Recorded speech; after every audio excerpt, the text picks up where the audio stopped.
How do you love someone who's got an avoidant attachment style? Well, what we do know is that somebody who's got an avoidant attachment style, they appreciate their independence, they like their autonomy, which means that they like their space and they just want to know that they're free to be the human being they are.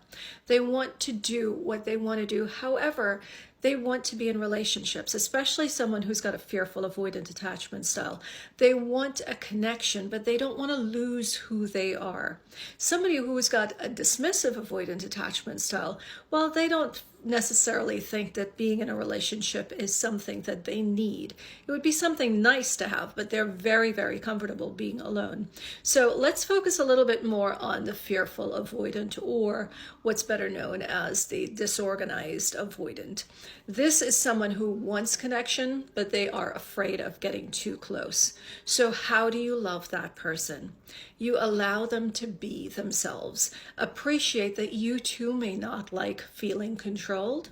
You may want to go out with your friends and not be questioned by an insecure partner.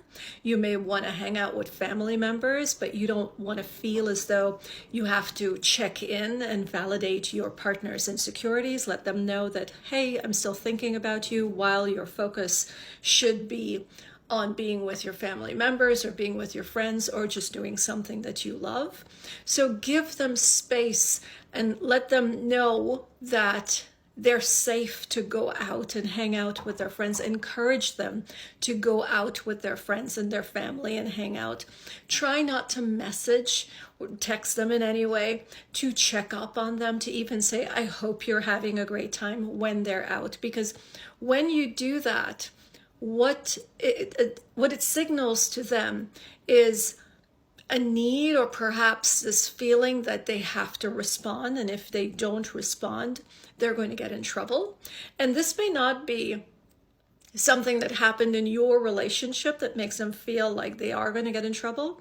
Most of the times it's how they have been treated in previous relationships or with their parents, when they did not do what they thought their parents expected or an ex might have expected, and the way that person responded when they didn't do the thing that was expected. So for example, if they were out with their friends and an ex reached out and said, oh, I hope you're doing well, and they didn't respond, the ex might have gotten upset. Right. And so now they're in a new relationship with you and you're not that person, but they think you're going to be upset with them. So the best way of loving them is to encourage them to go out, have a great time. You can even say, look, I'm not going to reach out to you. You just go there, you do your thing. If anything, you could reach out to me. And, and just to allow them to know that they've got that space. When they're at work, respect their boundaries, respect the fact that they're going to be busy, their focus is going to be somewhere else, and they should not feel pressured into connecting with you.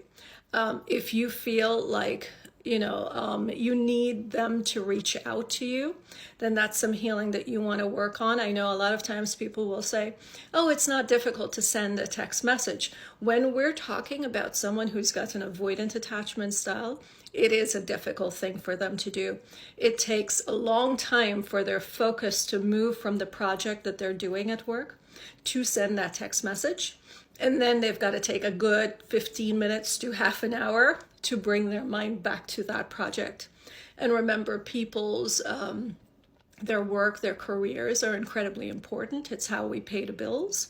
And we want our relationships, our romantic relationships, to be a place of peace and safety. We want that person to be the person that we de-stress with, right? We don't want that person to be in our lives and add to the burden that we've already got going on. We've already got family, friends, might have children, we have a career, we've got some goals, some projects to work on. We want the person that we choose to be a part of our lives to be the place of refuge, the place that we go to just feel at ease and at peace. So respect boundaries, even if they're not spoken. You know what it's like to be a human. You know what it's like to feel overwhelmed and burdened. We can try to put ourselves in someone else's space and ask, how much of this would be overwhelming for me if my attachment style is not like theirs. I know as an anxious attached, you can deal with overwhelm, you could deal with heavy burdens, but it's not the same for someone who's got an avoidant attachment style. And if we want our relationships to work, we have got to be able to meet the other person where they're at. Now I've gotten the question, aren't they responsible as well for their healing and to meet us where we're at? Of course they are. We're all responsible for our healing and communicating in healthy relationships.